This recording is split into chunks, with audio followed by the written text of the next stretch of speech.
Hello, everyone, and welcome back to another episode of Coach's Corner on the Bridging Impact Podcast Network. I am your host, Coach Furtado, where I share a lot of the wisdom that I am learning from my experiences as I'm currently a Frost Shop basketball coach. I'm also an entrepreneur and building Bridging Impact into a basketball training organization and leadership development. And I'm also a substitute teacher while I'm in the process of achieving all of these different things. So in this episode, I want to talk about well-being, and I'm not sure if you can tell or not, but I caught a bug this week, and I feel better today. I actually do feel better, even though I was kind of going back and forth. Do I want to, do I want to record this episode? Like I feel like I might cough in the middle of it, but I just kind of enough with the excuses. We're gonna upload. We're gonna do it. So here I am, and I appreciate you all for listening. Not I'm not going to talk about anything really new or unique this week, right? I think well-being's been taught by, many years. We know we're supposed to exercise, right? We're supposed to sleep well. We're supposed to have a nice, healthy diet. We're supposed to, meditate and be like a monk, and, we're supposed to connect and hang out with our friends. And, those are 5 different things that we'll kind of talk about in this episode. But I think I really want to make the point that as leaders of youth, and maybe you are, an athlete, and as a person of impact, as a leader, we want to make sure that we take care of ourselves because our energy affects those around us. So I can, share a little bit. This week I've been coaching, but it just haven't been the same. I haven't brought the same energy. I've asked my team to help pick me up, but they're at a point in their lives where they don't know what that looks like, and that's okay. That's part of my responsibility as a coach to teach them how to bring the energy and how to pick up when someone's you know has less energy. So that's something I'm going to be really more intentional about next week. When I am more have more energy, and as you can hear me, I'm almost getting a little bit out of breath. So deep breath, and with that, I really want to focus on just prioritizing that for yourself. And for me, I know, I don't know whether this bug would have been preventable or not, but I know that it's just something that I always want to constantly improve, right? It's not something that, one day we figure it out, but, 3 months later, and I think, maybe some of you have a cold while you're listening to this right now, because it's been really wet, cold and raining here in California. And I just, kind of got cold when I was subbing, and that was that. I got sick. So enough about me. Let's get to some real tangible takeaways and ways that we can come away from this and improve ourselves. So I think one of the number one ways to me that's really helped me a lot is exercising, and I believe that exercising. I posted a short little video about this earlier, maybe a couple of weeks ago, a week ago, about kind of my fitness journey. And as a former athlete, I had a positive relationship with working out, and I'm really grateful for that. But I think over through college, if we've been connected for quite some time, or if not, I put on quite a bit of weight. Just beer weight, pretty much. Just being excuse me, being a college kid.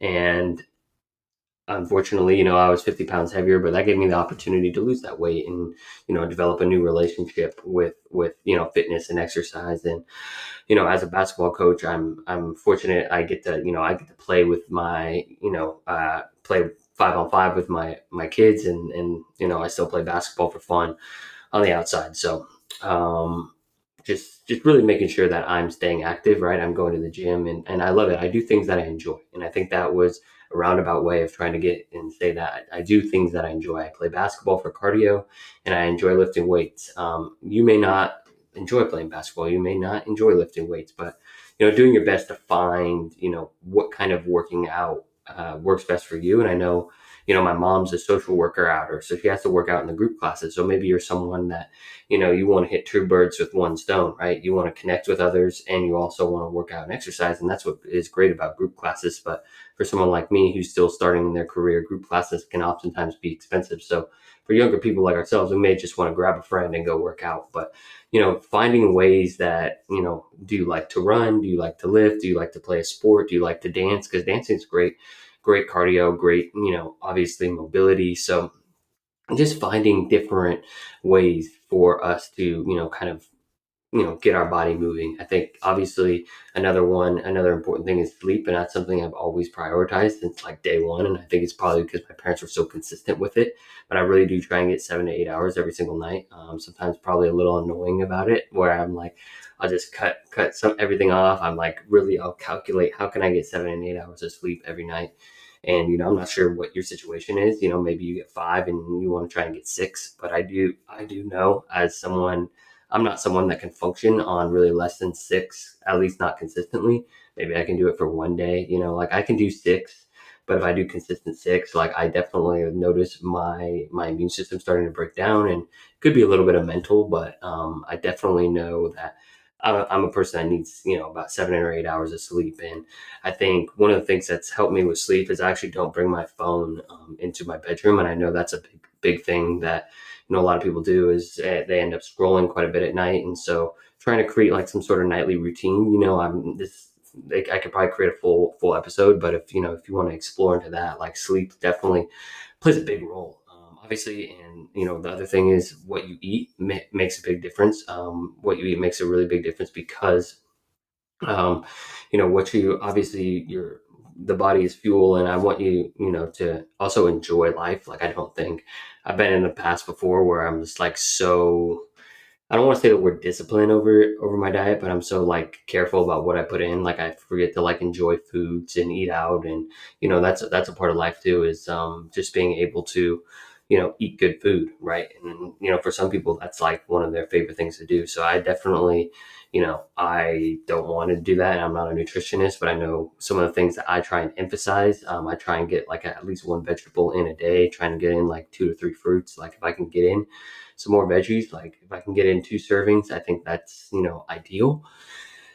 But at least one, a minimum of one. Sometimes it doesn't happen on the weekends. Just trying to do my best every single time, making sure I drink a lot of water. That's definitely been a big one. So if you can drink like 12 ounces of water, more than what you're drinking now, and just set little goals.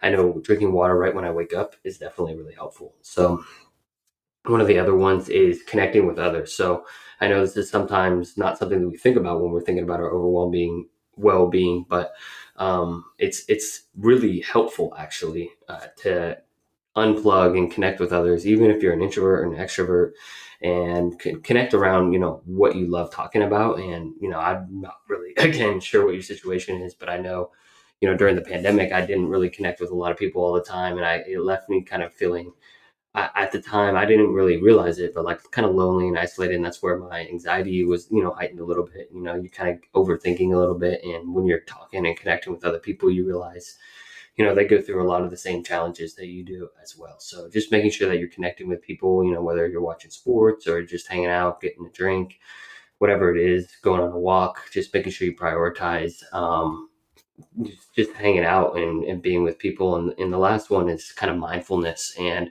this looks different for everyone. I was meditating for a while, and it's just like, I don't know, it's really boring for me. I don't love meditating. So now I just kind of try and, you know, just watch my thoughts, whether it's like in the morning when I'm brushing my teeth, or when I'm drinking coffee. I try and just take a moment to like not really not think, and or if my mind is thinking, just watch my thoughts instead of engaging with my thoughts. And I've also just been taking time to write down some of my thoughts that have been repetitive, on a journal, and just trying to get it out.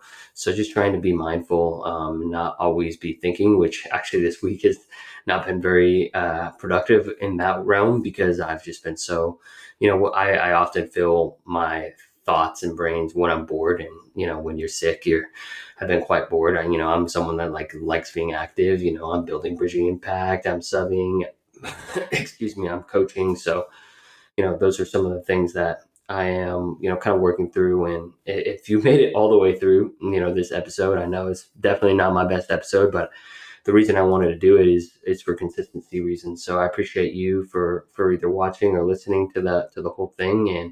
And thank you for being a valued member of the Bridging Impact community. If you can maybe not go share this episode, but if you share the ideas and principles of this episodes with other people, and maybe some of our other episodes, that's a great way to help us grow. We really just want to help impact leaders of youth, because we just want to transform the next generation leaders through athletics. So if you could help us in any way, we got merch on there that you can purchase. You can, there are different ways that you can support. Just reply, and I'm happy to talk, have conversations with anyone. So I appreciate everyone for tuning in, and I will see you in your eyes and ears next week. Cheers, y'all.